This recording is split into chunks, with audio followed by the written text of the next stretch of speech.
Tere hommikust kõigile, kes te siin kogunete juba. Meil on veel 3 minutit aega, ootame veel natukene ja alustame 30.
No nii, minu kell on saanud 9:30.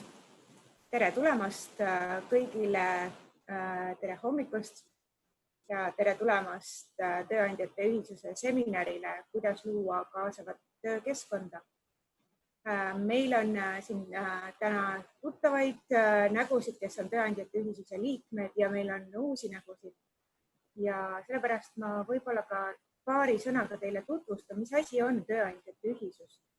Tööandjate Ühisus on Tööandjate Keskliidu ja PARE eestvedamisel ja Sotsiaalministeeriumi toel loodud võrgustik tööandjatest, millel on 2 põhieesmärki. Esiteks aidata kaasa vähenenud töövõimega inimeste tööellu kaasamisele ja teiseks tõsta tööandjate teadlikkust, jagades siis erinevaid kogemuslugusid ja praktikaid vähenenud töövõimega inimeste tööle rakendamisel.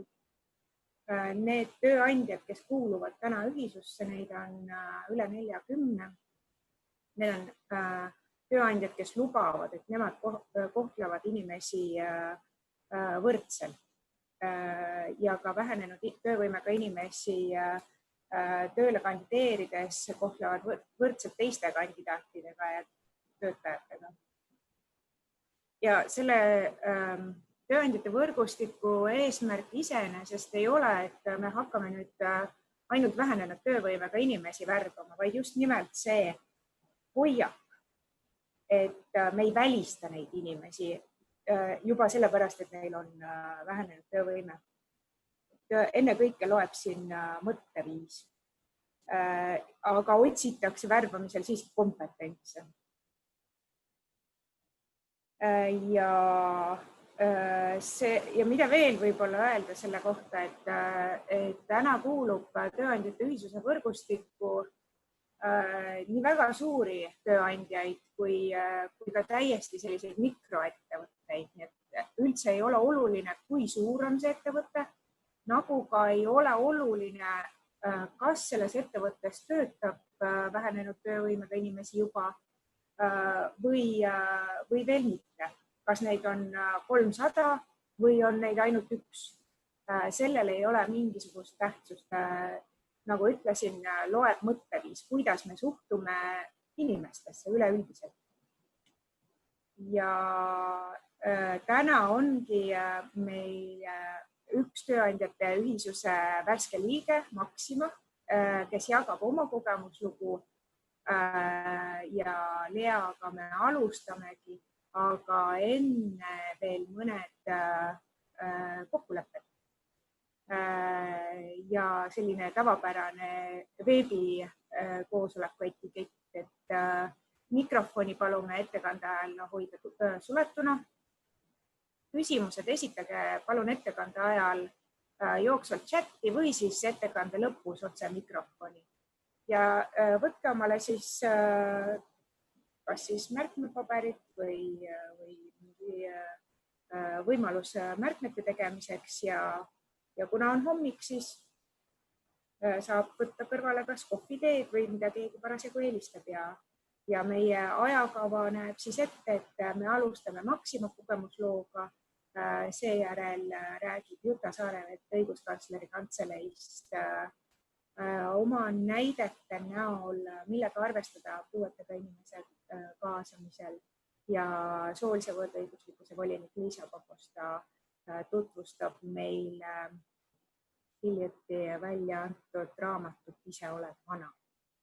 Nii et ma usun, et tuleb põnev seminar, kõigile head kuulamist ja annan sõna Leale.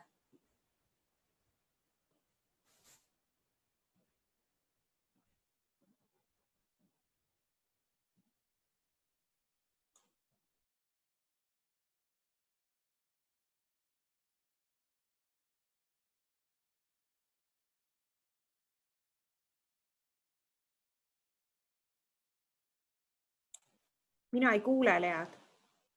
Lea, sind ei ole kuulda. Aha, selge. Tere. Nüüd on kuulda. Ja, hästi. Tere kõigile. Mina olen Lea, Maxima Eesti personalijuht. Ja täna jagan siis meie kogemust mitmekesise multikultuurse ettevõttena. Mõnes mõttes Maxima on kõigile justkui teada. Poed on poodi kindlasti külastate. Väljaspoolt paistame kindlasti pisut teissugune kui seespoolt ja tegelikult meie peame ennast väga selliseks mitmekesiseks ettevõtteks. Meil töötab väga palju erinevaid rahvusi, erinevaid vanuses inimesi, et mitmekesisus on meie jaoks olnud pikalt juba pigem selline normaalsus. Aga mõne sõnaga võib-olla Maxima Eestist ka, et meil on kokku 85 poodi. Meil on ka tootmisttsehhid, kus me toodame oma toodangut. Meil on üks suur logistikakeskus, mis tagab kaupade liikumise poodide ja tarnijate vahel. Meie käive on aastas 500 miljonit ja mis on kõige olulisem, meil on 3700 töötajat. 205 erinevat ametit ja iga päev külastab meid 170 000 klienti. Maxima on muidu Leedu ettevõte, eks eraettevõte, börsiettevõte, aga meil on ettevõte ka Poolas ja Bulgaarias. Pisut teise nime all küll. Ja kõige selle suuruse juures oleme me rangelt järginud ühte nõuet. Kõiki koheldakse võrdselt. Meil töötab väga mitmesuguseid inimesi. Et antud kohtumine siin räägib vähenenud töövõimega inimestest, aga meil töötab ka väga erinevast rahvusest, väga erinevast vanuses inimesi. Et tegelikult meil kõige suurem osa töötajaid, 34% on vanuses 46–60.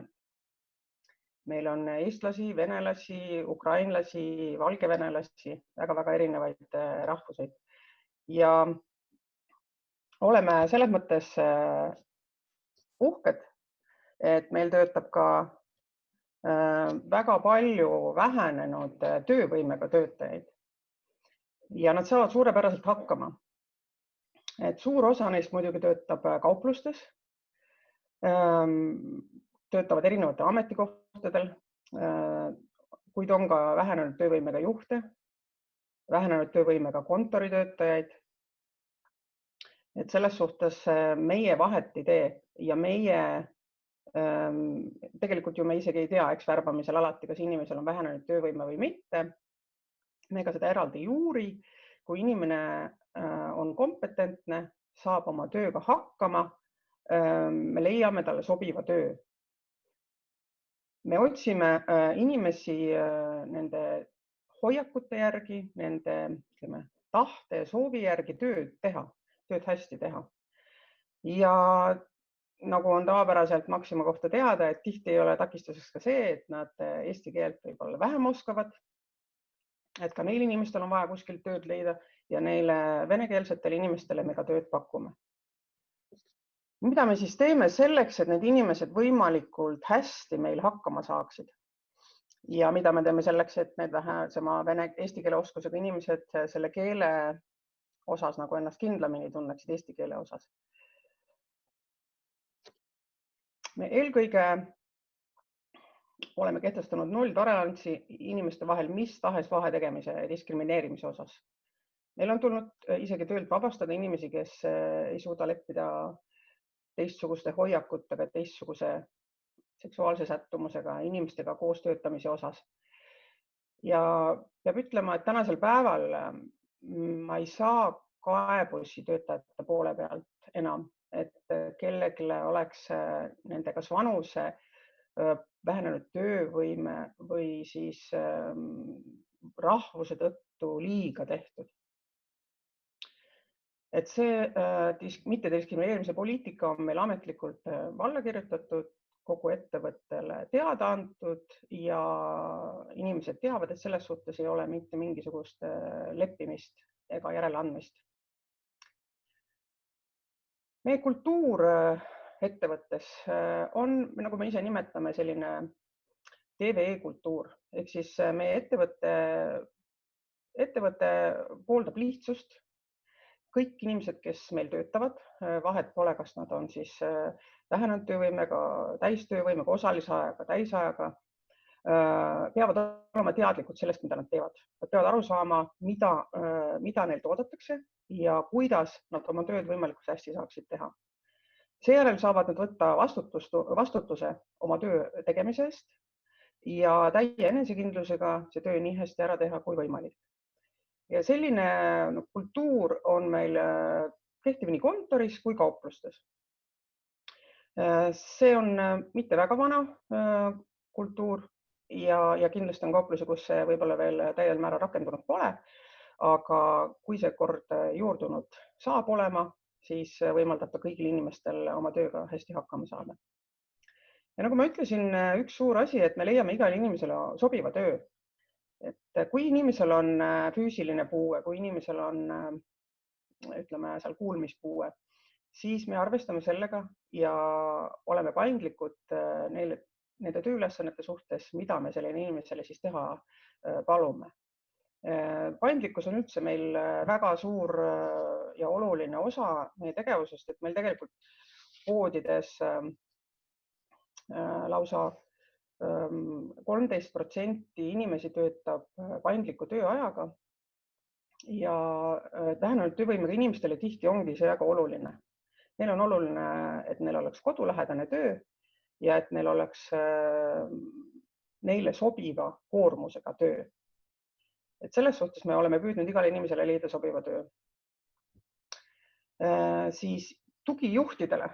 Me saame aru, et kaupluse juht, kellel on tihti 100 töötajat ja töötajad ka vahetub päris palju, nende jõud ei käi üle kõigi inimeste isiklikust toetamisest.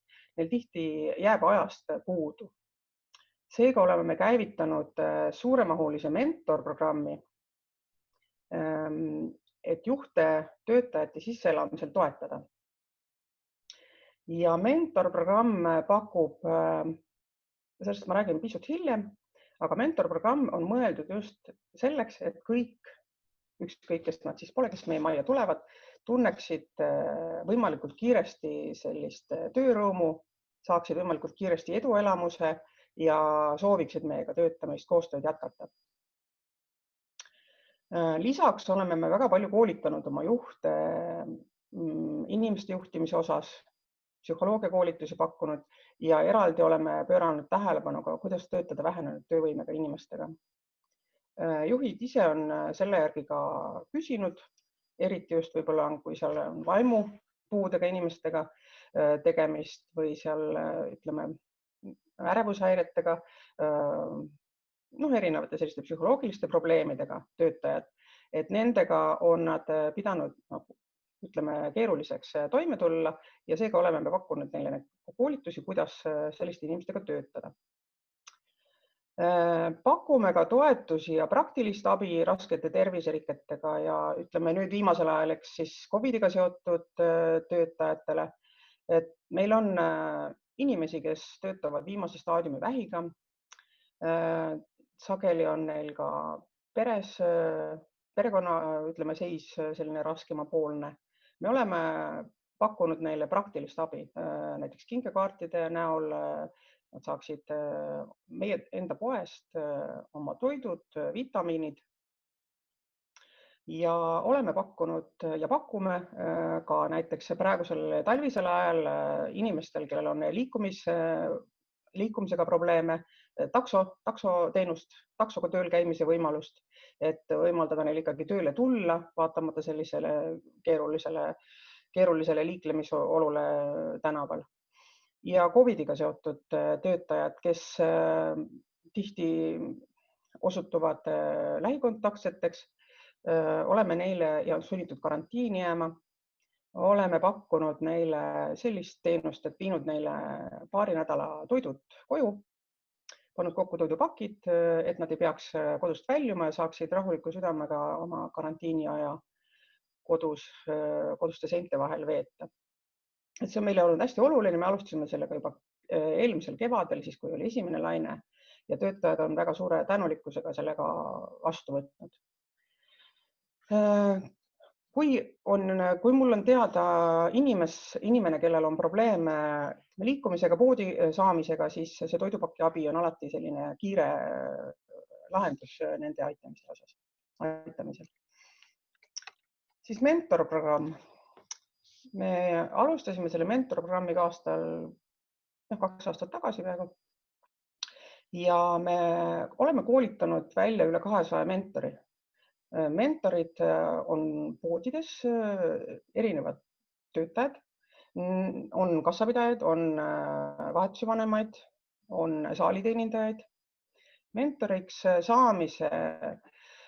saamisel loeb pigem inimese soov ja valmidus toetada uusi tulijaid, nii vähenenud töövõimega kui täistöövõimega. Ja nende eesmärk on anda esimese kuu jooksul võimalikult hea ülevaade nii ettevõttest, kui tagada ka inimese tööalane väljaõpe. Sageli nad ise ei õpeta inimesi välja, vaid pigem koordineerivad seda väljaõpet. Ja meie eesmärk on, et nad aitaksid töötajatel võimalikult kiiresti saada siis selle esimese edukogemuse, et inimene usub, jah, see ettevõte mulle sobib ja siia ma soovin jääda. Suuresti mentorprogrammi tulemusena on meil esimese 4 kuu jooksul lahkunute arv vähenenud 24%-lt 6%-le. See on meie mastaapi arvestades päris suur hulk inimesi. Ja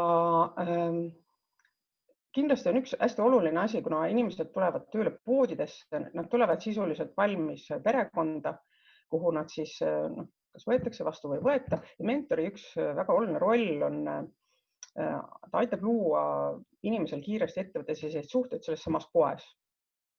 Ja loomulikult on suurtes poodides oluline, et inimene ei jääks üksi, kas või sellistes praktilistes asjades nagu kuhu minna, kus süüa. Et ma ei tea, kui paljud teist teavad, et meil on kõigis poodides töötajatele tasuta toitlustamine, nii hommikusöögid, puuviljad kui kokad keedavad kõigis poodides sooja toitu. Toitlustatud saavad ka öötöötajad ja see on selline oluline osa jälle meie kultuurist, seesama toitlustamine, mis võimaldab inimestel nagu tundagi ennast pigem pereringis kui töökohal. Siis mentor korraldab ja jälgib töötajate väljaõpet, viib ta kokku vajalike inimestega, tagab, et ta ei jääks üksi.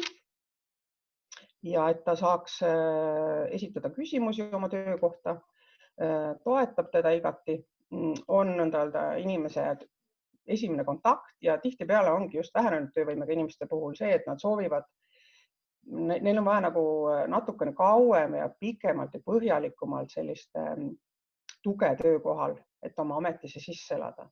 Kord välja õppinud on nad väga sellised tublid ja lojaalsed ja üldiselt sellist eraldi kohtlemist nagu ei vaja. Oleneb muidugi puudest või vähenenud töövõime tüübist. Ja mentor siis lõpetabki sisseelamisprogrammi sellise vestlusega, ütleb, et jah, nüüd inimene on valmis oma töökohal iseseisvalt töötama ja kui midagi jääb tegemata, annab ta juhile edasised sellised nagu juhtnöörid, kuidas selle töötajaga edasi toimetada. Kõik see mentorlus vähendab oluliselt kaupluse juhtide koormust ja tagab tõesti selle, et kõigi tulijate jaoks on kellelgi aega ja kõik tulijad võetakse hästi vastu. Mentorprogramm on meil tasustatud ja inimesed saavad tasu vastavalt siis välja õpetatud või ütleme jah, nende poolt toetatud inimestele igakuiselt. Ja mentorprogramm ei ole ainult kaupluse töötajatele, see on ka juhtidele. Juhtidele on programm tihtipeale pikem vajadusel, et olenevalt siis juhi kogemusest. Et me ise loeme nagu hästi oluliseks, et me räägime küll, et meie suurim väärtus on meie inimesed. Aga oluline aru saada, et kaupluses ei saavuta mitte keegi üksi eesmärke. Et igat ühte on vaja, kui transporttööline puudu on, ei õnnestu ka, ütleme, riiulitäitjatel kauplust kauniks kujundada ja seega kahaneb käive. Et sellest on kauplustes väga hästi aru saadud ja kui me räägime erinevatest ametitest, siis no tõepoolest ei ole vahet, kui palju on inimese töövõime vähenenud. Igal juhul on tema töö oluline selle kaupluse kui terviku toimimisele. Ja rahvus, nagu ma ütlesin, rahvus ei ole meie jaoks ka oluline, et kui ka inimene veidi kehvemini oskab eesti keelt, mis on tihtipeale Tallinnas probleem, siis me pakume igakülgset tuge nii keeleõppel kui siis tõesti julgustame läbi sellise sisemise keelekasutuse, keeleklubid on meil, et nad julgeksid kas või neid väheseid lauseid öelda, mida siis tegelikult klient ootab kaupluses. Me oleme ka teinud erinevaid trükiseid neile keele osas, et milliseid väljendeid nad siis teadma peaksid, et võimalikult palju lihtsustada sellist elementaarset keelekasutust klientidega. Sel aastal saab meil olema väga suur tähelepanu klienditeenindustaseme tõstmisele. Tänu meie äpile, mille me lansseerisime eelmisel aastal suvel, on meie juurde tulnud ka väga palju sellised pigem nooremapoolset klientuuri ja nende soov või ootus teenindusele on pisut teistsugune, kui on vanemate klientide osas. Seega klienditeenindus saab olema meile sel aastal selline fookuskoht ja kuna me teeme äpi osas ka ostukontrolle, siis on veel eriti oluline see, kuidas me neid kliente selle ostukontrolli kestel nagu teenindame. Ja vähenenud töövõimega inimesed saavad meil väga edukalt hakkama ka iseteeninduskassades, me oleme kohaldanud töökohti ja ütleme, et ratastoolis inimesi meil väga palju veel ei ole, aga valmidus nende inimeste töölevõtmiseks on olemas. Ja ka kuulmispuudega inimesi on, ma küll ei oska täpselt arvu öelda, kui palju. Et selles suhtes oleme igati avatud. Ja nagu ma ütlesin, me oleme paindlikud, me arvestame inimeste eripäradega ja meie eesmärk on mitte kedagi üksi jätta, et see on nagu põhiline ka vähenenud töövõimega inimeste kaasamisel. Et ega siin mingit suuremat mõistatust ei ole ja häid retsepte põhilised asjad ma rääkisin ära, et millega me tegeleme, et kui on küsimusi, siis ma hea meelega vastan neile. Aitäh, Lea. Mõned küsimused on tulnud. Enne veel ütlen, et minu meelest suurepärane näide ühe organisatsiooni kultuuri muutusest. Ma ei tea, kui kaua see üldse teil on aega võtnud, selline kultuuri muutuse tekitamine. Ilmselt on see pikaajaline protsess, aga suund on väga äge. Ilona küsib mentorprogrammi kohta. Kas 1 kuu on olnud piisav? Ma saan aru, et juhtidele on pikemalt, aga siis kaupluse personalile. Tihti on piisav ja kuna see 1 kuu lõpeb ju tegelikult sellega, et me teeme, see 1 kuu on nagu just hoida tempot, et kuna kaupluses on elu hästi kiire, siis 1 kuu on kaupluse mõistes suhteliselt pikk aeg, mille jooksul kõik protsessid peaksid nagu ring tuleb peale tehtud. Ja 1 kuu on kauplustes olnud piisav, sest me lõpetame selle 1 kuu kokkuvõtva vestlusega ja kui jääb midagi veel tegemata selle 1 kuu jooksul, siis me paneme paika ja kirja edasised tegevuskavad selle konkreetse inimesega vastavalt siis tema konkreetsetele vajadustele. Reeglina poodide ametis on kuu olnud piisav. Aga need mentorpaarid tekivad inimeste vahel, kes töötavad samas kaupluses. Praegu on see inimeste miksimine üsna keeruline, eks ju. Ja samas kaupluses ja suuremates kauplustes on mentor igas vahetuses, kuna vahetusi me hoiame ka lahus. Seoses selle COVIDiga ja inimeste muidugi vahetused on pikad, et me ei saa nõuda mentorilt, et ta oleks järjest 12-tunniseid vahetusi mitu päeva järjest tööl. Et selles suhtes meil on ühes suuremates poodides on ikkagi mitu mentorit. Kas juhid on kodukontorites ja kuidas kodukontorite puhul mentorlus käib? No, kui me eelmisel kevadel nüüd alustasime nende kodukontoritega, meie jaoks oli üsna võõras teema ja suure pauguga me kõik oma kontori 250 inimest kinni ka panime. Tänaseks päevaks on see elu sellise normaalsuse osa taas, et juhid meil tihtipeale käivad kontoris rohkem, aga töötajad kontori omad just me hoiame kodus. Kaupluste juhid muidugi kodukontorit lubada ei saa endale. Kui neist keegi on haigestunud, siis on nad kombineerinud vahetuse vanematega sellist kodukontori ja siis kaupluse juhtimise sellist kohapealset võimalust, et igal juhul kodukontori võimalused meil on olemas ja me rõhutame just, et nüüd, kui me liikusime kodukontoritesse, me proovime rohkem suhelda. Meil on olemas sellised koosolekud iga nädal 3 korda, kus me liidame tegevjuhist, juhtkonna liikmed, tegevjuht ja ühe hulga kauplusi.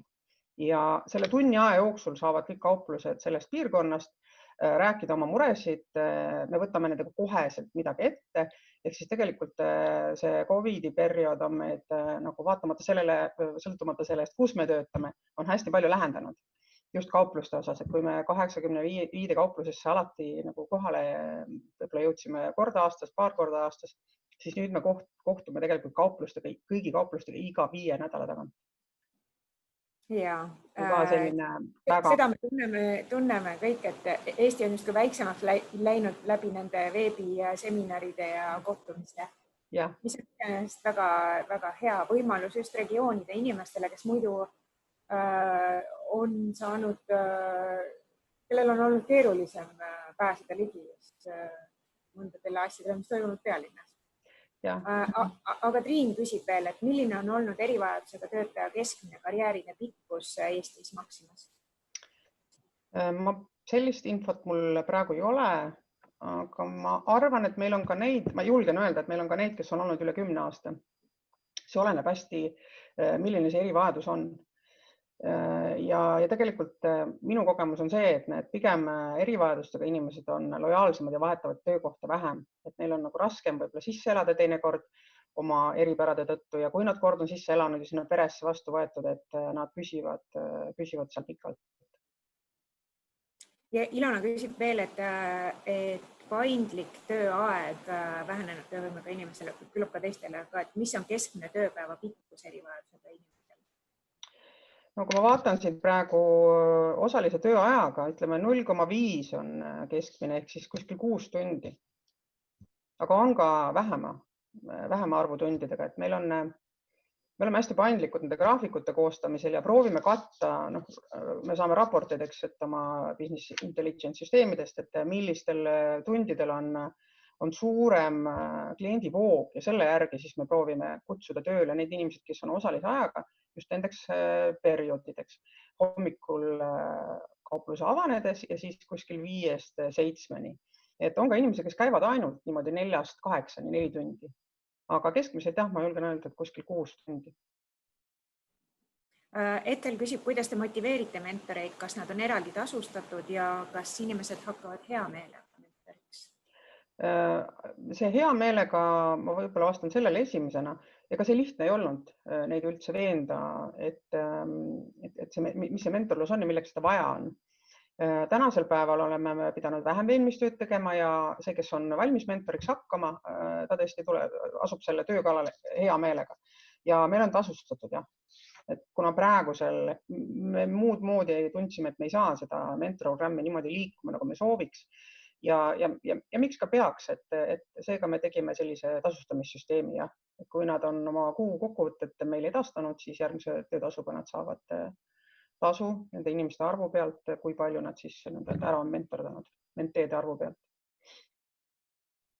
Ma küsin, kas see kõik on aidanud teil ka saada rohkem töötajaid?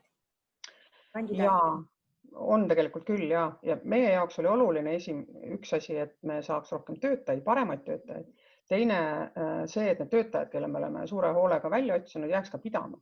Ja esimese 4 kuu jooksul oli voolavus väga suur, mis näitas minu jaoks just seda, et me võtame need inimesed vastu küll majja, aga me jätame nad üksi. Nad ei saa abi, nad jäävad kuidagi hooleta ja võib-olla nad isegi ei tea selle kuu lõppedes, et mida nad täpselt tegema peavad. Et see oli üks põhilisi põhjuseid, miks see mentorprogramm ellu sai kutsutud. Aga meil on voolavus on alla 5%, et jaekaubanduses on tavapärane 10%, see on tegelikult väga hea. Meil on tõesti vabu töökohti oluliselt vähenenud. Mis on sinu selline 1-3 soovitust personali inimesele, kes kaalub vähenenud töövõimega inimese värbamist? Üks soovitus on kindlasti, et võtta inimestena lähtuda nende kompetentsidest, aga teine soovitus olla paindlik ja leida talle sobiv töö. Pigem astuda üks samm rohkem ja muuta tööd inimese järgi, kui üritada leida 100% sobivaid inimesi just nendele ametitele, mis meil siis on. Suurepärane soovitus. Aitäh, Lea, ja väga hea eeskuju organisatsiooni poolt ja väga hea kogemuslugu. Aitäh sulle. Aitäh. Me läheme edasi Jutaga. Juta on õiguskantsleri kantseleist ja tema laual on ennekõike siis puuetega inimeste õiguste teema. Ja täna Juta räägib meile, millega arvestada puuetega inimeste kaasamisel. Annan sõna sulle, Juta. Tere, ma nüüd loodan, et kõik mind kuulevad. Väga hästi. Ja siis ma loodan, et ekraanil on kõigil esimene slaid, mis on mustvalge, mitte ei ole kenad kostüümis jänesed. Kui te jäneseid ei näe, siis saab edasi minna. Ma pean kohe algatuseks ütlema, et mul on kohutavalt hea meel selle üle, mida ma just kuulsin Maxima poolt räägituna. Mõnes mõttes ma võiks öelda aitäh ja ära minna. Mis ma siin ikka räägin, et mul oli plaan sellest, kuidas ma veenan, et inimesed on inimesed ja te vajate kompetentse, mitte ei värbade seda, et te värbate puudega inimesi, vaid te ju värbate tegelikult seda, mida inimesed oskavad teha. Ehk siis väga palju juttu on juba räägitud, kordama ei hakka. Aga 2 sõna sissejuhatuseks, kes ma olen ja mida mina igapäevaselt teen, et igapäevaselt töötan õiguskantsleri kantseleis. Roll on mul puuetega inimeste õiguste valdkonna juht, väga selline lohisev, aga lihtsalt öeldes tähendab see seda, et puuetega inimeste õiguste kaitseks on olemas konventsioon, kus on kirjas väga palju, et kuidas põhimõtteliselt puudega inimesed täpselt samamoodi nagu igaüks teine saavad siis ühiskonnaelus osaleda. Ja minu roll, meie maja roll on siis vaadata, et kõik see, mis on kirja pandud, see ka päriselus nii on. Ja see, mida eelkõneleja rääkis, et minul jäi küll tunne, et Maximas on see päriselt nii, et ei ole vahet, mis on sinu täpsemad isikuomadused, kui sina oskad teha seda tööd, mida Maximas vaja teha on, siis sulle leitakse võimalus, leitakse tugistruktuur. Aga ma näitan nüüd slaide, mille ma olen kokku pannud tegelikult selle oma kogemuse pealt, et ma näen väga palju erinevaid juhtumeid, näen neid lugusid, mis on nukrad, näen edulugusid ja mina ei ütle teile täna, et 10 käsku, kuidas teha. Mina proovin lihtsalt tekitada mõtteid ja siis me saame nende mõtete pealt igaüks edasi minna. Küsige, mulle tundub, et tehniliselt ei õnnestu väga see, et ma jooksvalt vastan. Kui me kohtuksime toas, siis ma vastaks, aga kirjutage chati ja meil jääb aega kindlasti niimoodi, et saame need küsimused vastatud. Nii, aga hakkan peale, et ekraanil on suur number, mis on üle 7 miljardi ja peaaegu 8 miljardi alla, et see on see hulk inimesi, mis meil maailmas praegu on. Kui ma eelmine kord rääkisin neil samadel teemadel, siis see number oli 7,7, nüüd see on 7,8, ehk siis maailmas inimesi tuleb kogu aeg juurde. Ja nagu eelkõneleja juba ütles, et inimesed on väga erinevad rahvuselt, erinevalt vanusest. Igal inimesel on omad oskused, igal inimesel on ka mingid oskused, mida tal ei ole. Ehk siis me räägime sellest, et meil on 7 ja 8 miljardi vahel inimesi. Eestis me räägime, et meil on 1,2 miljonit ja meil on tegelikult neid kõiki inimesi vaja.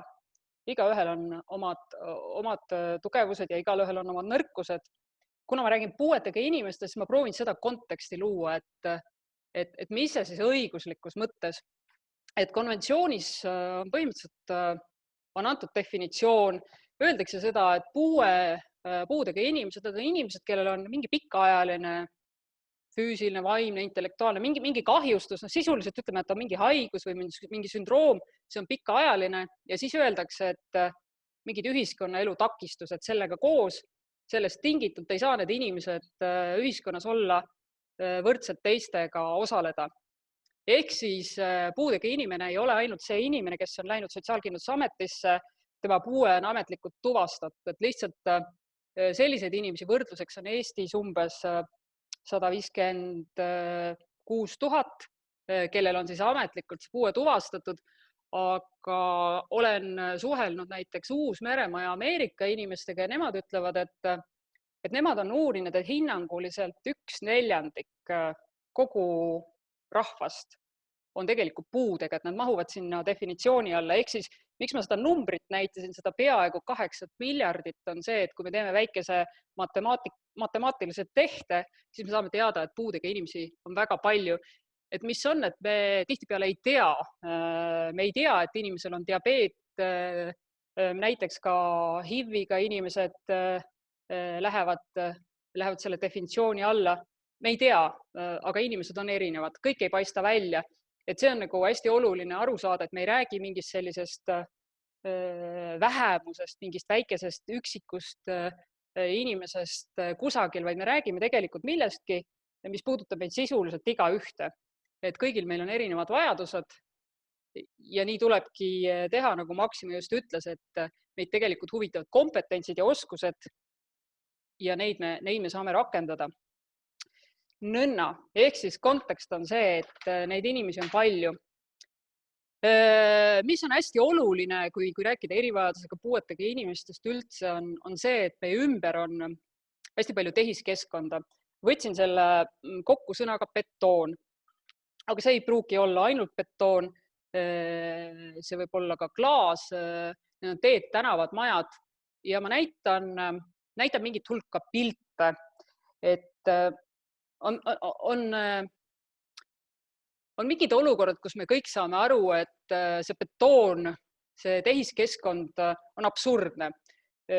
Üks laialt levinud ja kuulus absurdum oli üks pangaautomaat, mis pandi üles, kus tegelikult inimene, kes ei olnud selline korvpalluri mõõtu, ilmselgelt ei saanud oma raha välja võtta. Me kõik saime aru, et see ei ole hea mõte, et see pank tegelikult oma teenusega inimesteni ei jõudnud. Lisaks ajas ta kliendid vihale. Mis mulle iseenesest selle loo juures väga meeldib, on see, et inimesed on leidlikud ja muresid lahendatakse nii, nagu Maxima rääkis, et tuleb inimene on nii, nagu on ja siis teda aidatakse, on olemas selline tugi, on mentor, et teda ei jäeta üksinda. Et selle pangaautomaadi juures minu meelest oli kõige toredam just nimelt see, et kogukond siis sel juhul ei jätnud inimesi üksinda ja kui algul oli ämber, oli see abivahend, siis lõpuks oli see abivahend trepp. Ehk siis, mis me sellest loost õppisime, on see, et betoon takistab. Ja küsimus sellest, et miks see betoon kujunes selliseks, miks see pangaautomaat sattus nii kõrgele, mina julgen öelda, et kui ühes organisatsioonis töötavad ainult inimesed, kes on 1,89 m või pikemad, siis võivadki juhtuda sellised asjad. Ehk siis see, mida Maxima rääkis, et neil on palju inimesi, kes on väga erinevad keeleliselt, kultuuriliselt, töövõime osas, et see on väärtus omaette, sest täpselt samamoodi on sinu kliendid mitmekesised. Ja kui sina arvad, et sa pakud ainult seda 1,86 m teenust, siis võib juhtuda, et üks päev kõik su kliendid on su konkurendi juures. Nii, väga selline, vaatame peale, saame aru, absurdne näide. Paneb mõtlema mitmest nurgast. Aga siin on üks täiesti normaalne, tavaline maja, mis ma arvan, et ei pruugi üldse nagu tekitadagi mingit sellist tunnet. Selliseid maju on palju.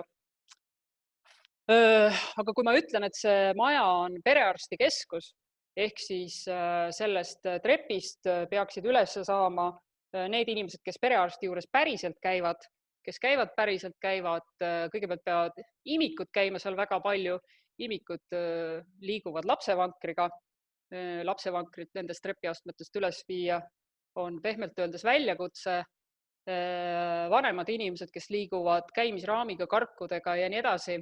Ehk siis alguses tundub see maja täiesti normaalne, kui me hakkame mõtlema, millist teenust seal sees osutatakse. See on samaväärne kurioosum võrrelduna selle näidatud pangaautomaadiga. Ehk siis betoon võib olla ka väga suur takistus. Ja miks ma näitan seda fotot? Me käisime valimisi vaatamas, ma tegin niimoodi, et ükski koht ei oleks äratuntav.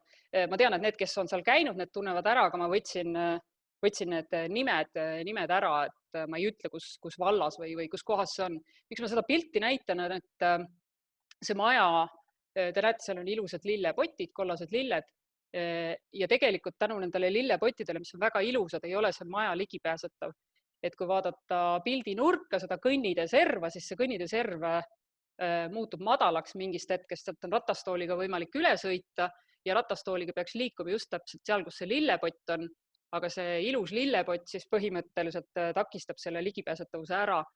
Ehk siis betoon on selline kahe otsaga asi, et vahel on betoon ehitatud juba 7 trepiastmega ja see ei ole mingit võimalust, et keegi sinna sisse saab, vahet pole kas töötaja või klient, aga vahel on niimoodi, et täiesti sobilik betoon, tehiskeskkond, ta lihtsalt muutub sellepärast ligipääsmatuks, et keegi ei taipa. Ja see on jälle see koht, kus ma ütlen, miks see mitmekesisus on oluline, et mida rohkem erinevaid inimesi sinu ettevõttes organisatsioonis töötab, seda rohkem taipamist sul on. Ükskõik keel, kultuur, füüsiline ligipääsetavus. Ehk siis minu jaoks on see lillepotide asi siin väga märgilise tähtsusega. Tõesti, see maja see valimisjaoskond oli tegelikult päris kenasti ligipääsetav, kui need lillepotte seal poleks olnud. Nii, ja siis ma näitan ühte bussipeatust, et see on bussipeatus täna ja see oli siis bussipeatus, see on seesama bussipeatus mõni aeg tagasi. Ja ühtepidi võib vaadata, et bussipeatus nagu iga teine bussipeatus, võib tekkida tunne, et see bussipeatus, mis on allnurgas, et see on nagu koledam ja räsitum, teine on ilusam. Miks ma neid bussipeatusi näitan? Näitan sellepärast, et meil on reeglid, kuidas ehitada maju, objekte, et sinna saaksid ka puudega inimesed sisse, saaksid neid samaväärselt kasutada. Ja ütleme niimoodi, et see värskema väljanägemisega bussipeatus, kui te tähelepanelikult vaatate, seal on selline 15 sentimeetrit astet on, et kui näiteks proua tuleb kõndimisraamiga, et tahaks istuda varju alla, siis ta seda ei saa. Ratastooliga sama lugu, ootad bussi räästa all, aga on tõsi, et ta on ilus. Ehk siis, miks ma sellest räägin, või ta on ilusam, on see, et kui midagi teha, ei ole vahet, kas see on teenus või objekt, et siis peaks ikkagi mõtlema, et kellele. Ja kui ei mõtle, kui jälle on see sama olukord, et 1,86 m, siis võib juhtuda päris pentsik tulemus, ehk siis raha on sinna alla pandud. Ma isegi tean, palju on selle bussipeatuse hind. See bussipeatus näeb värskem välja, aga seda vana ja koledat oli tegelikult võimalik vihmavarjuks kasutada ka ratastoolis, seda uut enam ei ole. Ehk siis küsimus sellest, et kas läks paremaks ja mis läks paremaks. Minu jaoks üks väga huvitav mõtlemapanev näide sellest, et mis on siis selle tehiskeskkonna ja betooni mõju, et kui palju puudega inimesed siis saavad või ei saa seda transporti kasutada. Ja muidugi ei tasu ära unustada, et inimesed teevad sporti, teevad talisporti ja tihti on neil ka jalad ajutiselt kipsis, nii et see ei ole kellegi teise probleem, et see on absoluutselt meie igaühe probleem, et see võib olla homne päev, kellel iganes meist on soov sõita bussiga. Ehk siis selline, et miks me midagi teeme. Siis üks väga hea näide, mida ma tahtsin näidata, see on paari päeva vanune uudis sellest, et Niguliste kirikusse tekib lift. Inimesed saavad minna torniga lifti ja see on iseenesest absoluutselt suurepärane uudis iseenesestki Tallinna vanalinnaga tutvumise mõttes. Aga mis on väga võimas on, et selles uudises Kunstimuuseumi juht Sirje Helme seletab seda, et miks selline lift, miks mitte nii nagu aastal 70 plaaniti, et järgmiselt, 5. korruselt juba saabki lifti peale, et tema jaoks oli oluline, et liftiga saavad sõita kõik. Liftiga saab sõita ka see külastaja, kes on tulnud ratastooliga.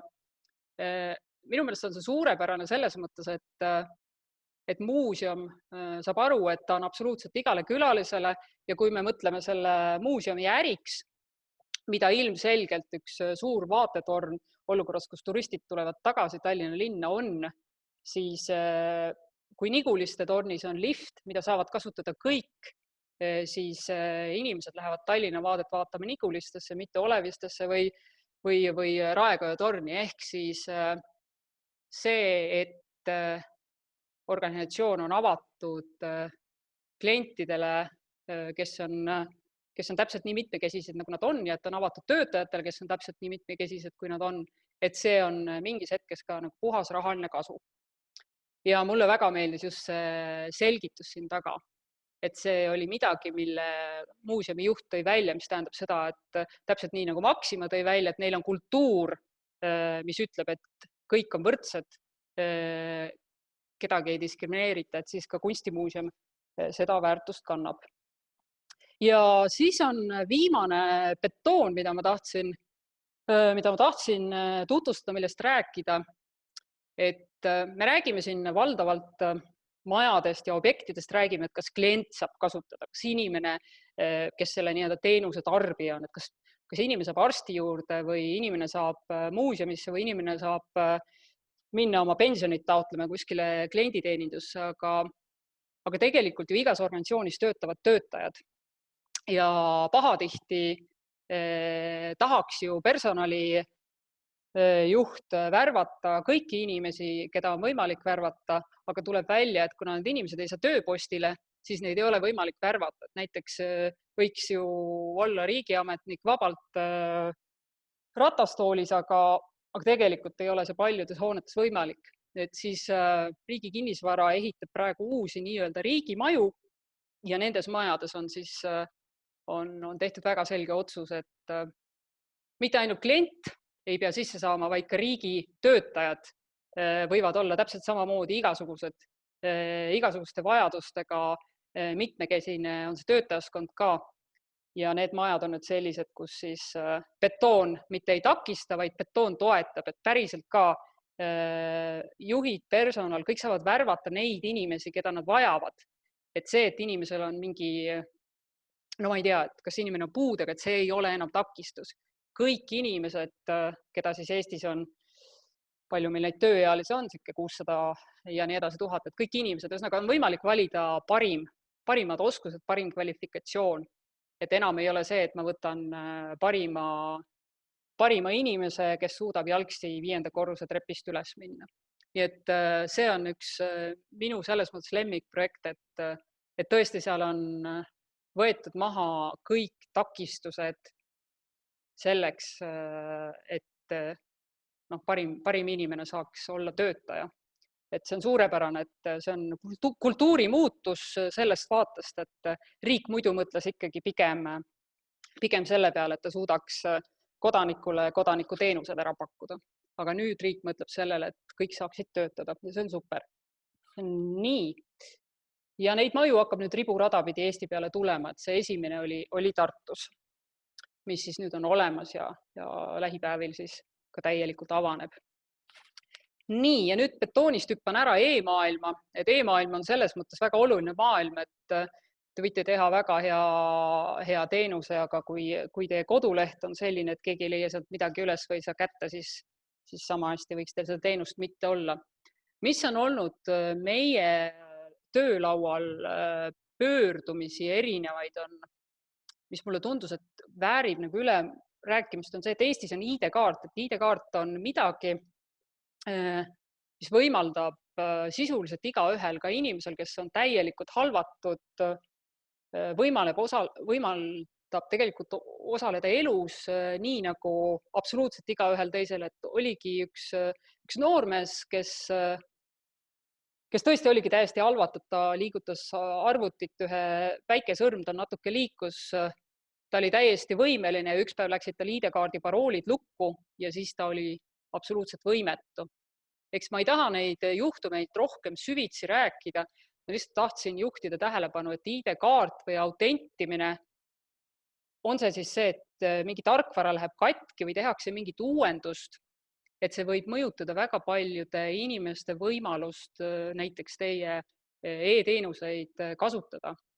Ja see ei ole ainult pimedate küsimus, et need on lihashaiged, et ühesõnaga väga-väga oluline on hoida oma e-maailm kaasaegne, et seda on selles mõttes lihtne teha, et on standard WCAG, kus siis kõik programmeerijad ja ka need inimesed, kes panevad informatsiooni üles kuskile näiteks kodulehte või Facebooki või et tegelikult saab sealt juhised kätte ja minul on hea meel, et avalikele veebidele ja äppidele on need reeglid ka suures osas kohustuslikud.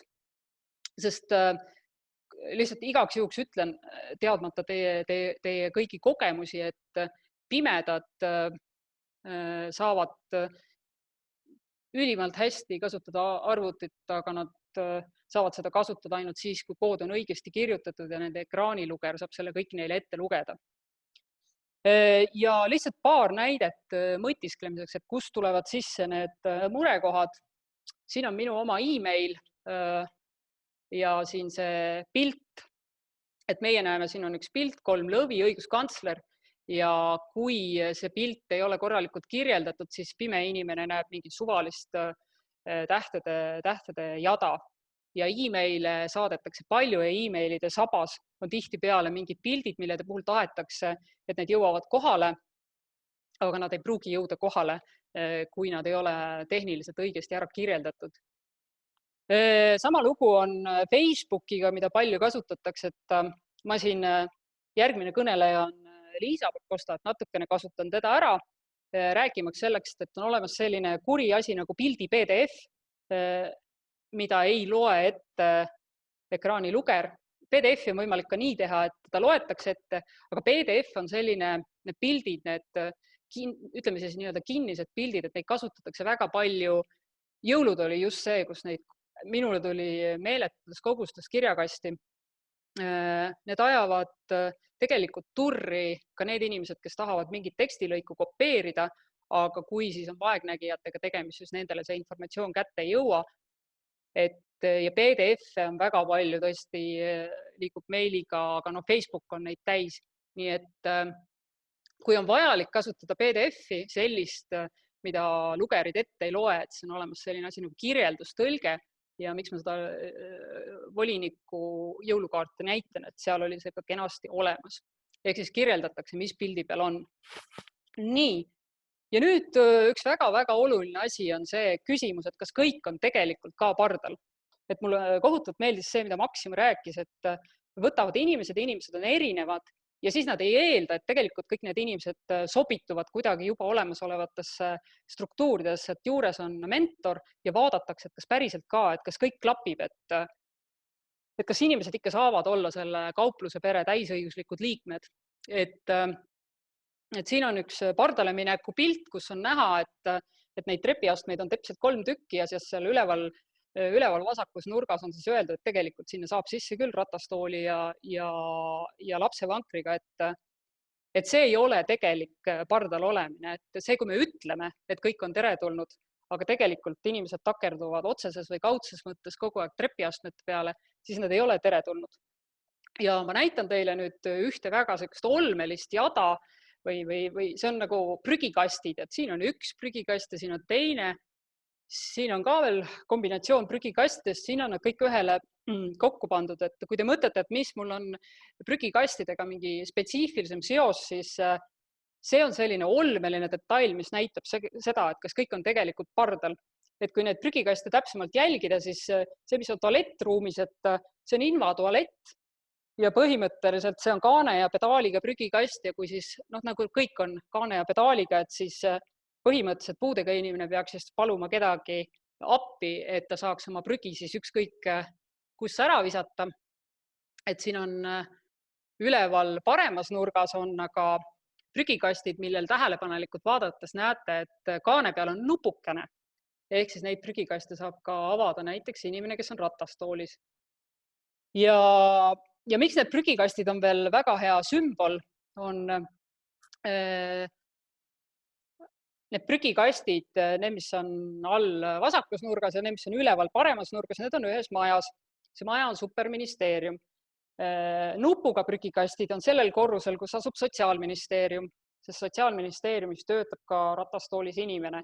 Nüüd see küsimus on, et tegelikult prügikastid võiksid olla maja igas otsas kõigile inimestele kasutatavad. Ehk siis see on ei soovi nagu rääkida väga pikalt prügikäitlusest, aga sellised väikesed detailid näitavad ära, et kas inimene on tegelikult ka pardal.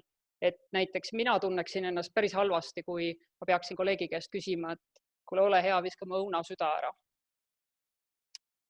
Ja detailid reedavad, kas inimesed on päriselt pardal, et kas nad päriselt saavad juua teistega koos kohvi, kas nad saavad minna suvepäevadele, talvepäevadele või on niimoodi, et tegelikult ikkagi see koht, kus tehakse suvepäevad, sinna trepist üles ratastoolis inimene ei saa. Üks väga oluline asi praegu on maskid. Eestis on umbes suurusjärgus, need ei ole ametlikud andmed, aga peaks olema kuskil 250 000 inimest, kes on vaegkuuljad või kurdid. Ja väga paljud inimesed selleks, et mõista, mida räägitakse, vajavad seda, et nad näevad kellegi teise nägu, näevad tema huuli ja tema miimikat. Ja kui tõesti, et kuulmisaparaadid on tänapäeval nii pisikesed, et suure tõenäosusega vaegkuuljaid on teie ümber palju, keda te üldse ei teagi, et nad vaegkuuljad on. Et mina tean 2 sellist inimest, kellega ma igapäevaselt kokku puutun, kelle puhul ma tean, et kolleegid ei tea, aga mina tean. Ehk siis, kui kantakse maske, siis on küsimus selles, et kas kolleegid saavad aru, kas kliendid saavad aru ja sellele tuleb mõelda, sest inimestel on tihtipeale nagu see piinlikkuse tunne, et ma ei taha öelda, et ma ei kuule, et ma teen sellise ja-jah näo, nii nagu teevad need inimesed, kes sama keelt ei mõista, mida teie räägite, et ja-jah, sain aru küll. et mul endal oli kogemus, mul oli paar nädalat oli üks kõrv lukus ja tõesti see on päris raske on elada, kui sa ei kuule, aga nägemine, inimese näo nägemine on üks suur hulk kuulmisest. Ja täna siin ja praegu on küsimus, et kas meie kolleegid on koos meiega pardal, kas nad üldse saavad aru, mida me räägime. Ja siis, kuna järgmine kõneleja räägib vanusest, siis tahtsin tuua veel ühe näite. See on üks kool, kooli nime ma loomulikult ei maini. Väga tore, selles koolis saab ratastooliga liikuda ja seal on reaalselt ka olnud lapsi ratastoolis, aga mida ma tahtsin juhtida tähelepanu, et seal on selline postament, mille peal on ekraan, kus saab tunniplaani lugeda. Ja see on just täpselt selline, et täiskasvanud inimene saab seal kenasti püsti seistes lugeda.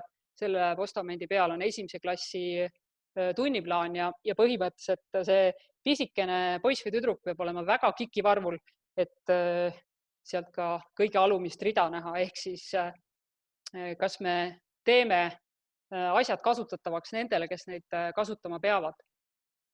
Ja nüüd, kui ma olen rääkinud väga palju sellest, et kuidas on võimalik eksida, siis ma tahaks lohutada, ma panen siia taamale jooksma ühe video, see on lühike video.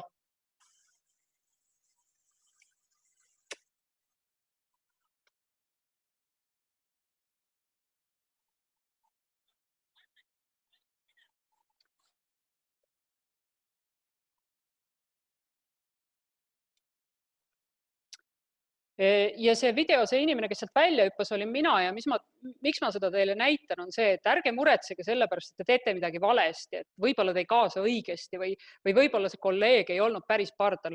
Te ei saa mitte kunagi teada kõike ette. Absoluutselt raudselt tuleb ette olukordi, kus te punastate, sest te olete kusagil midagi väga põhimõtteliselt rumalasti teinud. Oluline on see, et teil on hea tahe, teil on eesmärk õige ja siis tuleb lihtsalt vabandada, et midagi ei olegi teha. Et mina siin oma tööd tehes olen küll ja veel pidanud erinevate puuetega inimestele ütlema, et oih, seda ma ei teadnud. Ja nüüd ma tean juba palju rohkem kui siis, kui ma siia tööle tulin. Ehk siis see on pidevalt selline tundmatus kohas välja hüppamine. Aga jumala eest ei tohi alla anda, et see on oluline, et tulebki hüpata, jääda hüppama ja nii läheb meil see ühiskond paremaks ja lõpuks avastamegi niimoodi, et meie ümber on inimesed, kes teevad neid asju, mida nad oskavad, et me ei pane isegi tähele enam, et kusagil on mingid puuded või teised kultuurid ja nii edasi. Ühesõnaga mitmekesisus saabki üks hetk päris elu osaks. Nii, aga nüüd ma lõpetaks selle jutu ära ja vaataks küsimusi. Suur aitäh sulle, Jutta, et ma pean ütlema, et ma olen sellistel seminaridel käinud ja tööandjate ühisusega korraldanud päris mitu korda, iga kord on midagi, mille peale ma ei ole mõelnud, mille puhul tekib selline aha-moment. Ja minu meelest on see ongi nagu super kasulik, et see avardab minu maailma, ma loodan, et ka teiste osalejate maailma kindlasti olulisel määral. Ja mulle meeldis see, mis sa tõid oma ettekandes välja, et või läbi nende näidete tegelikult, mis mulle kõrva jäi, et meil on mitmekesine ühiskond, mis tähendab, et igal ettevõttel, igal asutusel on mitmekesine klientuur. Ja kui me võtame sinna tööle ainult ühesugused inimesed, siis kuidas me saame nendele klientidele pakkuda siis mitmekesist teenust, sest me oleme nagu hästi kitsendanud ära, et meil on ainult noored või ainult terved, eks ole. Et minu meelest see point oli hästi hea sinu tekstis. Ja veel, mis mulle meeldis riigi eeskuju, et minu meelest see on tõepoolest kultuuri muutus, mida me siin näeme, et see on hästi tänuväärne asi. Aga vaatame nüüd chati, et siin on, me oleme rääkinud nendest PDF-idest, et töökuulutustes kasutatakse ka sageli PDF-i. Ja Triin toob siin hästi välja, või tähendab Pille toob välja, et CV keskuses saab PDF-i juurde panna teksti, mida saavad pimedatud vaeslugejad ka näha. Ja Triin on küsinud, et kui tööandja soovib kohaldada oma töökohta erivajadusega inimesele sobivaks, kas siis muudatustega seotud finantseeringut tagab tööandja üksinda või pakutakse selleks toetuseid. Ja tõepoolest Sabina on ka öelnud, et Töötukassal on töökoha kohandamise teenus ja Liisa on jaganud Töötukassa linki, panin veel juurde ka tööandjate ühisuse veebilingi, kus on infot selle kohta töökoha kohandamise kohta ja seal on ka kogemuslugusid erinevate erivajadustega inimeste töökoha kohandamise kohta. Soovitan seda jagada või vaadata. Ja Piret on jaganud oma kogemust, kus hoones ehitati uus invatualett. Ehk siis see küsimus jälle, kas kõik on pardal. Et see invatualett ehitati hoonesse, mille sissepääs ja see on ainus sissepääs asub õues ja hetkel on väljas 13 kraadi külma ja küllap kõik ei ole siis ikkagi pardal. Maris kommenteerib, kas kõik on pardal teema juures tooks välja uuesti need renoveeritavad riigimajad, et on küll planeeritud juurdepääsetavaks, aga nii mõneski on kasutusel vaid trepironijad, mis tõttu vajab liikumistakistusega inimene ikkagi veel kellegi teise abi. Ma seda Marise kommentaari, ma olen hästi tänulik selle kommentaari eest ja ma seda natuke avaks, et see on üks koht sellest, et sa astud kogu aeg ka rehade ja ämbrite ühtede otsa teiste sisse ja maailm on selline, kus on paratamatult alati mingi hulk füüsilisi piiranguid, et näiteks need riigimajad, et see vastab absoluutselt tõele, et on maju, kus kasutatakse ka trepironijaid, sest põhimõtteliselt ei olnud riigi kinnisvaral seda võimalust, et oleks kõik majad nullist üles ehitanud. Ehk siis, ja seesama teema on, nagu Liisa on ka palju seda kuulnud, muinsuskaitsega, et on maju, kus sa pead tegema valikuid ja kõik need valikud ei ole head. Oluline on see, et tehakse need valikud sellised, et kõik ikkagi saavad kasutada ja on paratamatus, et mõned majad tuleb ka lammutada ja mõned majad tuleb ka vahel maha jätta. Aga jah, see on nagu paratamatus, et ideaalseid lahendusi ei pruugigi igale poole saada ja see on valus, see teeb kurba meelt.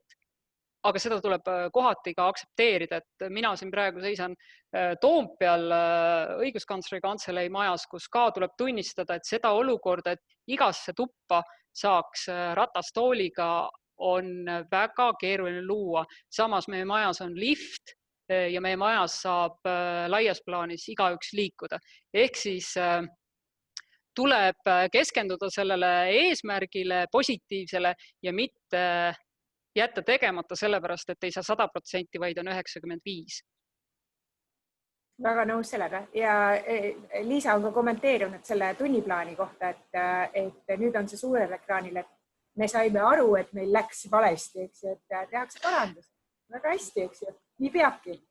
See on täiesti tundmatuks jääv kool, et miks ma igalt poolt proovin need tunnused ära võtta, on see, et minu eesmärk ei ole, et need tegid seal valesti, vaid minu eesmärk tegelikult on nimedega rääkida edulugudest ja lihtsalt näidata neid pilte, sest need pildid inspireerivad inimesi mõtlema oma töökeskkonnas. Võib-olla neil ei ole seal selline tunniplaani tabloo, võib-olla neil on hoopis mingi muu asi, kus nad mõtlesid, et tegelikult see ju ei tööta nende ja nende jaoks.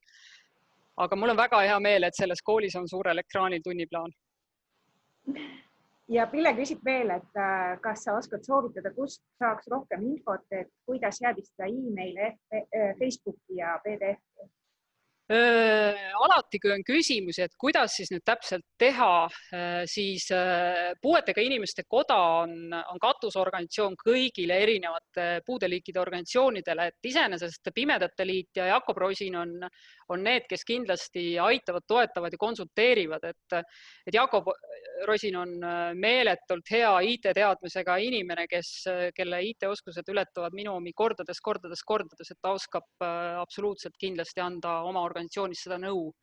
Et neid kontakte ma saan pärast lihtsalt saata, et siis saab uurida. Aitäh! Rohkem küsimusi praegu ei ole. Aitäh veel kord ja tõesti hästi silmi avav ettekanne. Ma usun, et teistele ka. Aga me liigume nüüd edasi Liisa Pakosta ettekande juurde. Ja ma ütleks laialt, et see on nagu mitmekesisuse teema. Ma pean ütlema, et see hiljuti avaldatud raamat Ise oled vana jõudis nii õigel ajal minuni.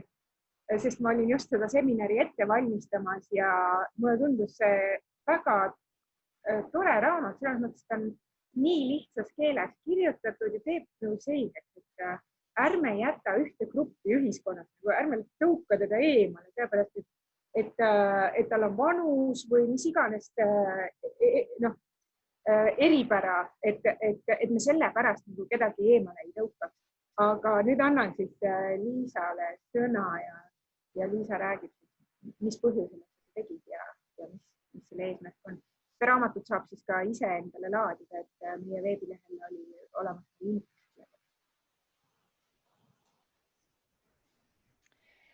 Nii, kas mind on kuulda? On kuulda kas hästi. Mind on kuulda, kas on kuulda, jah. Väga hästi. Aitäh ja paari sõnaga nüüd tõesti siis pärast kahte väga head ettekannet, kus oli väga palju praktilisi näiteid, siis ma püüan rohkem teha sellist võib-olla teoreetilist kokkuvõtet sellest asjast ja pildid on pärit siis sellest raamatust, mida, aitäh Kärt heade sõnade eest, et kahe sõnaga selle raamatu ise oled vana sünniloost. Me näeme tegelikult oma töös seda, et eakate inimestega on see häda, et esiteks neid pöördub meile üsna vähe ja teiseks nad tunnevad ise kaunis sageli, et neil justkui ei ole üldse mingeid õigusi, et kui lubatakse kuskil tooli nurga peal istuda. Et Eestis on tekkinud selline tunne inimestel, et vanuse kasvades nad muutuvad ühiskonna jaoks üleliigseks. Ja tegelikult näitab seda ka palgastatistika, ma ei taibanud seda slaidi siia panna, aga Euroopa Liidus on Eesti ja Tšehhi kaks ainsat riiki, kus vanuse kasvades läheb palk allapoole. Kõikides teistes riikides vanuse kasvades palk kogu aeg tõuseb ja siis lõpuks jääb mingi platoo peale nagu pidama.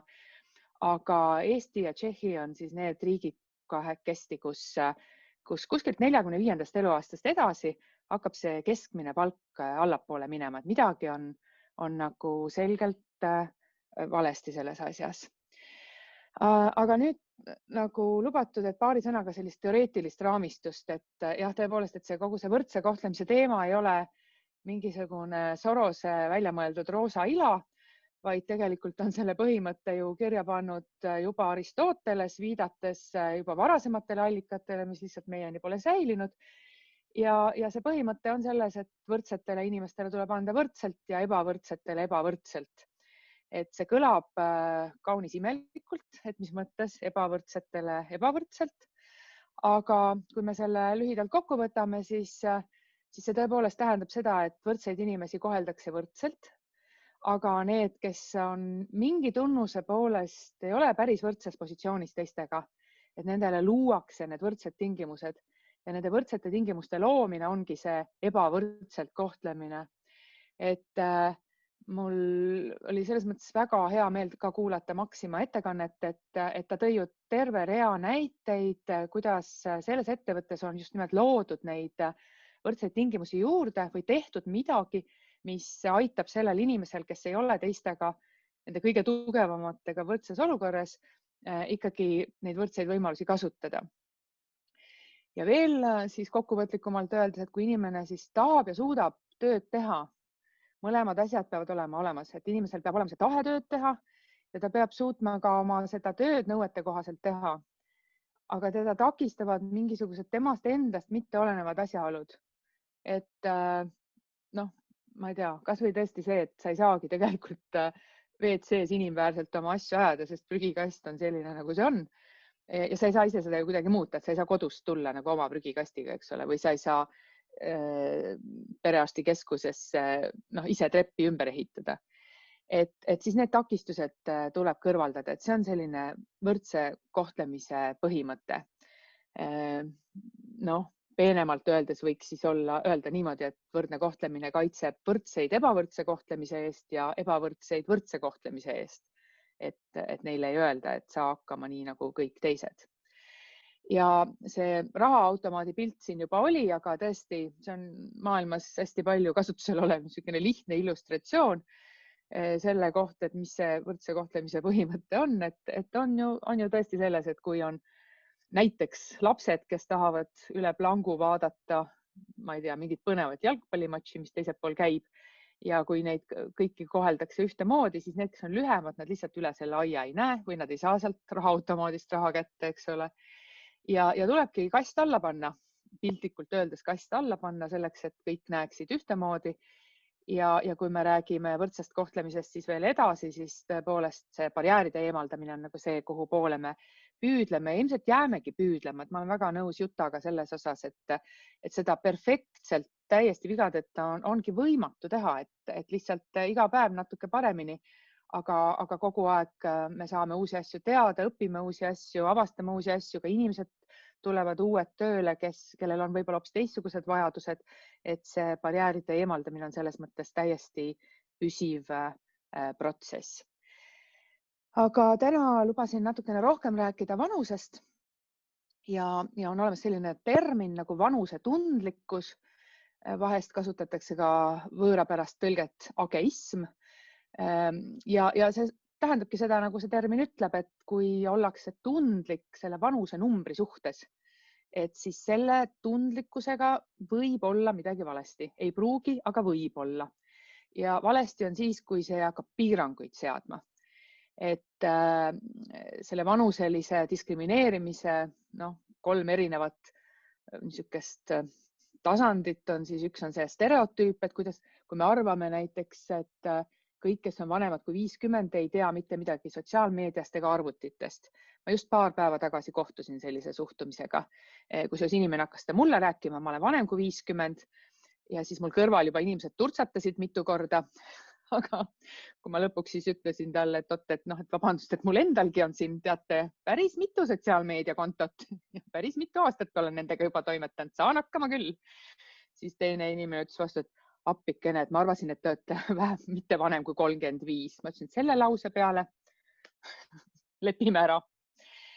Teine siis tõepoolest diskrimineerimine, et kui on siis juba otseselt ikkagi vanuse tõttu halvemini kohtlemine, näiteks inimesele öeldaksegi, et me ei võta teid tööle, sellepärast, et te olete liiga vana selle töö jaoks. Need on siis põhiliselt need juhtumid, mis meieni jõuavad. Ja kolmas on siis niisugused eelarvamused, mis on kaunis lähedal sellele stereotüübile, aga need eelarvamused tulevad tööandjate poolt tegelikult kaunis sageli välja, et ma ei saa näiteks vanemaealist inimest tööle võtta, et nooremad inimesed ütlevad, et nad ei oska temaga suhelda. Ja see on ka uuringute järgi tegelikult täitsa omaette probleem, et noored inimesed ei oska suhelda endast siis põlvkond või 2 vanemate inimestega. Seda tuleb siis mentoritel või kellelgi tõenäoliselt eraldi õpetada. See on muuseas paljudes riikides jõudnud põhikooli riiklikusse õppekava, Eestis ei ole, et kuidas suhelda vanemate inimestega ja kuidas siis, millised eripärad seal võivad siis olla. Ja eelarvamus võib olla inimesel endal ka, et sageli on ka tööandjad hädas näiteks sellega, et pakutakse küll koolitusi, aga inimesed ise arvavad, et see enam mulle ei ole või ma niikuinii lähen varsti pensionile. Et tegelikult ju seaduse järgi kui ka töökorralduslikult siis tööandja, kui peab seda koolitust oluliseks, siis inimene ikkagi peab sellel ju osalema ja vanus ühegi uuringu järgi küll inimese õppimisvõimet ju kuidagi ei kahanda. Töösuhte üldpõhimõte on meil kirjas siis töölepingu seaduses paragrahvis 3, kus on jutumärkides väga selgelt öeldud, et tööandja peab tagama töötajate kaitse diskrimineerimise eest, järgima võrdse kohtlemise põhimõtet ning edendama võrdõiguslikkust vastavalt võrdse kohtlemise seadusele, soolise võrdõiguslikkuse seadusele. Ehk siis laias laastus on tööandjal 3 kohustust. Esiteks ta peab oma töötajaid kaitsma, ta peab ennetama siis diskrimineerimist. Teiseks ta peab tööandjana oma igapäevases tegevuses järgima neid võrdse kohtlemise põhimõtteid ja võrdse kohtlemise põhimõte siis lühidalt kokkuvõetuna oli see, et võrdseid tuleb kohelda võrdselt ja ebavõrdseid ebavõrdselt. Ja kolmandaks on pandud siis ka kohustus seda võrdõiguslikkust edendama ja see edendamise näide on see, et Maxima siis riskigrupis olevatele inimestele koroonapandeemia ajal tellib takso tööle ja tagasi sõiduks, et see on käib selle edendamise alla, et sa leiad mingisuguseid neid kastikesi piltlikult öeldes alla igale olukorrale, et inimene saaks teistega võrdselt toimetada. Nüüd võib-olla te kõik seda ammu 50 korda teate, aga lihtsalt me jälle oma praktikas näeme, et siin on palju eksimusi, et töötajana käsitletakse ka tööle või teenistusse soovijat seaduse teksti järgi. Ehk siis tööle kandideerimine tegelikult sellest hetkest, kui inimene on saatnud selle tööle kandideerimise avalduse, muutub ta siis võrdse kohtlemise seaduse järgi, aga ka soolise võrdõiguslikkuse seaduse järgi, muutub ta siis tegelikult töötaja mõiste alla ja tal tekivad siis mitte õigus loomulikult seda töökohta saada, sest kandidaat ühele töökohale võib olla 300 tükki, aga tal tekib õigus olla võrdselt koheldud ja tema erivajaduste osas siis nii-öelda ära kuulatud või arvesse võetud. Ja veel üks seaduse paragrahv, kus me näeme lihtsalt sageli nagu probleeme, on siis see, et kui tööandja keeldub tõendamast siis seda, et ta ei ole diskrimineerimine, siis ainuüksi sellest keeldumisest, mis võib tegelikult olla mõnikord ka lihtsalt kirjale mittevastamine, siis see seaduse järgi võrdsustatakse juba diskrimineerimise omaksvõtuga, nii et see on küllalt oluline asi, ma alati tuletan seda meelde, kui on võimalik tööandjatele rääkida.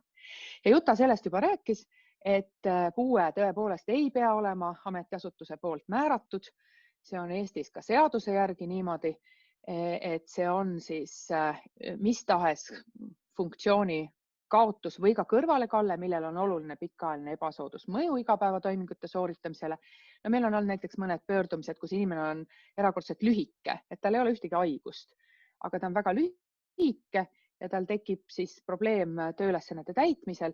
Et sellisel juhul on samamoodi tegemist puudega, kuigi iialgi talle keegi ju seda puuet ei määra, aga seaduse mõistes on see puue siis palju-palju laiem termin kui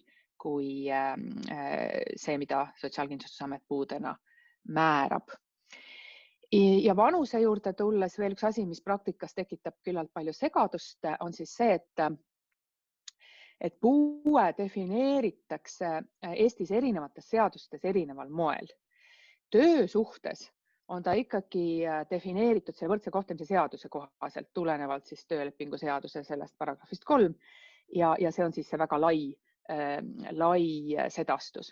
Samas praktikas me näeme, et mitmel juhul tööandjad lähtuvad puude definitsioonist, mis on puuetega inimeste sotsiaaltöötuste seaduse kohaselt.